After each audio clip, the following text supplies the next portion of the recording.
Hello everyone, I'm Dr. Aanchal Garg, a gynecologist, obstetrician, and an IVF and fertility specialist here at Colors IVF and Fertility Center. During my 15 years of experience in this field, I have helped couples like you turn their dream of parenthood into a reality.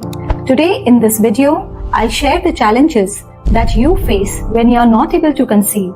So for that, I'll recommend you to book a one-to-one consultation so that I can understand whether the problem is in you or in your partner or in both of you, or whether you actually require an IVF, an IUI, or simply just medications to conceive so that your problem can be solved.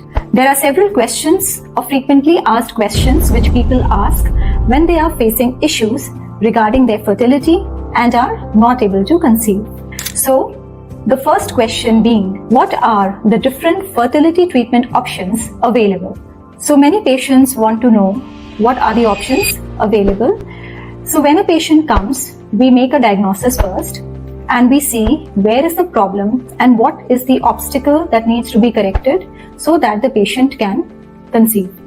So the basic tests are done. That is a basic evaluation, certain hormonal tests are done, and transvaginal scan of the lady is done, a basic semen analysis test of the husband is done, and then we reach a conclusion regarding any advanced tests and the basic treatment that would be required. So the treatment can begin from simple treatments like just medications may help some patients achieve fertility. So these are the ovulation induction medications and some medications that can be given for the male partner to improve the sperm count if the count is on the lower side. So friends, with the next question being that what is the success rate of the treatment? So in case of intrauterine insemination, the success rate is 10 to 15%. At the most, it can be 20%. But with in vitro fertilization and ICSI, the success rate is very good. It is better than IUI. So in that case, it can be from 50 to 70%. And here, the chances of conceiving with IVF and ICSI are much better. Because here, there are many things that we are monitoring in the lab. The quality of the eggs, the quality of the sperm, and then the growth of the embryos is also being monitored in the lab. And the best embryos are then transferred, the advanced stage embryos are then transferred into the uterus of the lady. It does help in conceiving in a majority of the cases. So the success rate of IVF is 50 to 70%. So the next question being, what are the potential risks and side effects associated with the treatment? So as such, there are no potential risks, major risks or side effects which are associated with fertility treatments, because if we are careful and very vigilant during our follicular monitoring, then we can completely avoid these side effects. So the first side effect or risk that would be with ovarian hyperstimulation syndrome. This can develop when many follicles are forming in the ovary. And then ovarian hyperstimulation syndrome or OHSS can develop. So in this syndrome, there can be hypercoagulability of the blood, there can be fluid accumulation in the lungs and the body. But with proper vigilant follicular monitoring, we can completely avoid this. The other side effect being multiple pregnancy in the lady. So multiple pregnancy also has its obstetrical pregnancy complications and complications in the baby. So we must avoid both these side effects. And during ovulation induction and during intrauterine insemination, our aim is the development of 1 or 2 follicles. If more than 3 follicles are forming, then we cancel the cycle so as to avoid ovarian hyperstimulation syndrome. In case of in vitro fertilization, again, as I mentioned earlier, this procedure is painless and there is no cut or incision on the abdomen. Even the short general anesthesia which is given is hardly given for 10 to 15 minutes because this procedure does not take much time. And then the very same day we discharge the patient. The patient during this whole stimulation cycle and the procedure, the patient is kept under close supervision and close monitoring. All the precautions are taken, and as such, there are no major risks which are associated with it. Even during the embryo transfer, we transfer either a single embryo or at the most 2 embryos. We never transfer more than 2 embryos because we want to completely avoid triplet and higher order multiple pregnancies. Also, at the time of diagnosis, we always look into the various previous treatments that the patients have undergone, other medications that the patients are taking, what other consultations and what other medical disorders if they may be having. All that is looked into very well, and thus we can completely avoid these potential risks and side effects. So what are the costs associated with the treatment? So if it is fertility treatment involving simple medications, then in that case it is not that costly. In case of intrauterine insemination, the cost may be around 15 to 25,000, and which includes the injections as well and the procedure.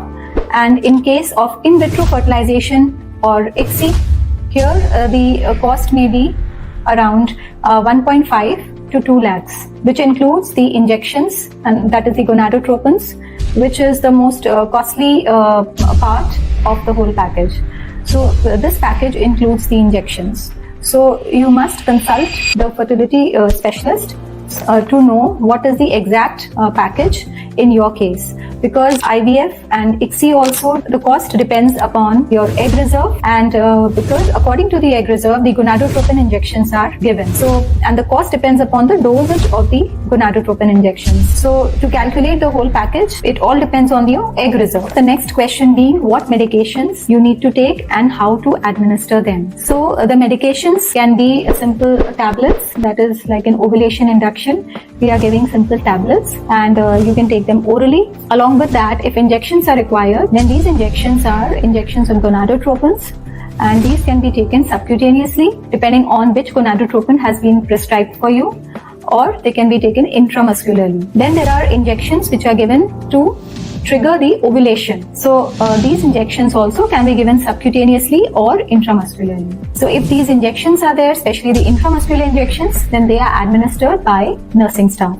So some patients are definitely anxious and they want to know whether we offer counseling or support services for patients undergoing fertility treatment. So yes, definitely this is an integral part of our services for fertility treatments, because we know and we understand that stress is a very, very important part of this treatment, and also it is a very important causative factor of infertility as well. So we need to avoid stress at any cost, and whenever the patients have any doubt or anxiety related to the details of the procedure or the injections, or if there is any confusion regarding their treatment, then they are free to approach us at any time. They are free to call our counselors, and we do reach out to them and help them, because we want their this journey to be stress-free, so that we can together achieve a good result. So a good result, a positive outcome is dependent on a stress-free environment, and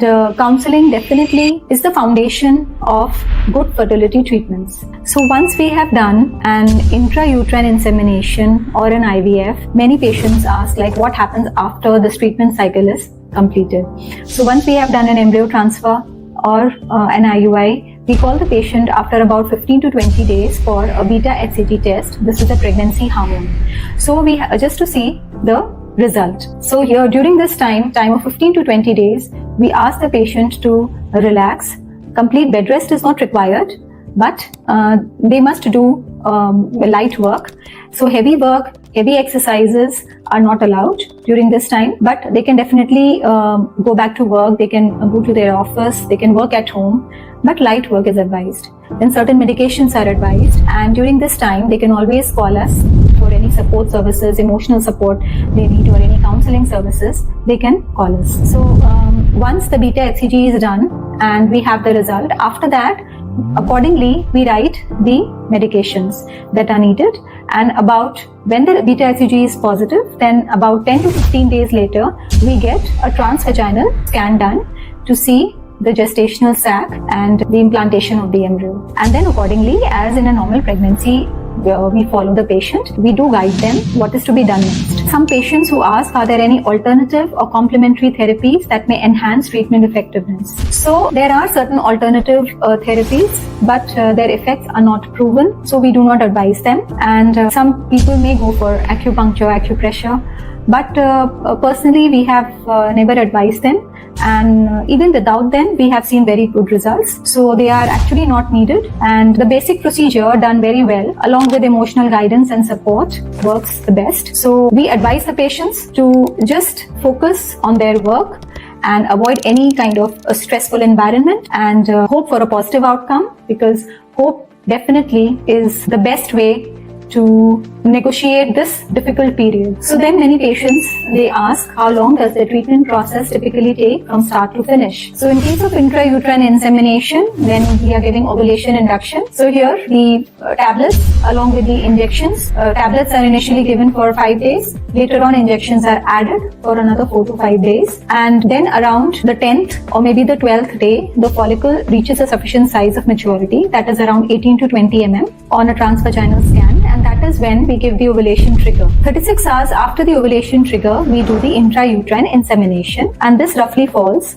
on the 13th to 15th day of a cycle. In case of in vitro fertilization, the lady has to inform us on the first day of her cycle. On the second day of the cycle, we call her to the center. We do the baseline transvaginal scan, and then we start her gonadotropin injections. These injections are given for 9 to 10 or maybe 11 days according to the response. And then the trigger injection is given, and 36 hours later the ovum pickup is done, and then the procedure of embryo formation begins.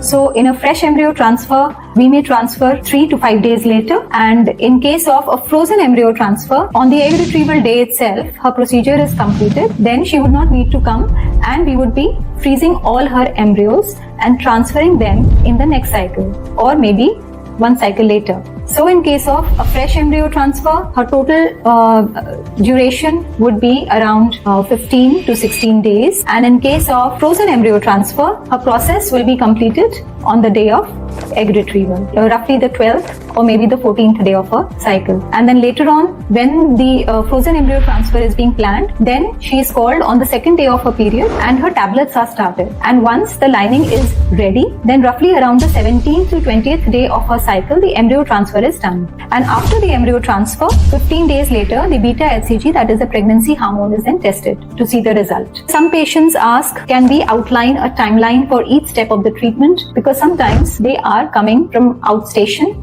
and they have to manage everything in the city, their stay and everything. So we have to very precisely tell them. So in case of intrauterine insemination, as I mentioned earlier, the tablets are given from day 3 to day 7 of their cycle. Later on day 8, they are called for a transvaginal scan, and then if the gonadotropins are needed, then the injections are started the very same day or maybe the next day and given for around 4 to 5 days as per the response. And then once the follicles are ready, then we do the IUI 36 hours later after giving the ovulation trigger. In case of IVF, as I mentioned earlier, we call the patient on the second day of the cycle, and after doing a baseline scan, we start the injections if everything is fine. And these injections are given for 9 to 11 days, and then the ovulation trigger is given. 36 hours later, their egg pickup is done, and then the embryo formation begins. The very same day, we decide whether the patient will be going for a fresh embryo transfer or a frozen embryo transfer. In case they are going for a fresh embryo transfer, we call them after 3 to 5 days of the egg retrieval process. In case of frozen embryo transfer, we call them on the second day of their next cycle. So this is the basic outline of the timeline for each step of IUI and IVF. All these procedures are daycare procedures. The patient need not stay in the hospital at night. So all the patients are discharged by afternoon because these procedures are done in the morning. So this is the basic timeline for the procedures. So friends, don't wait any longer. Book a one-to-one consultation now and take the first step towards parenthood today. Thank you.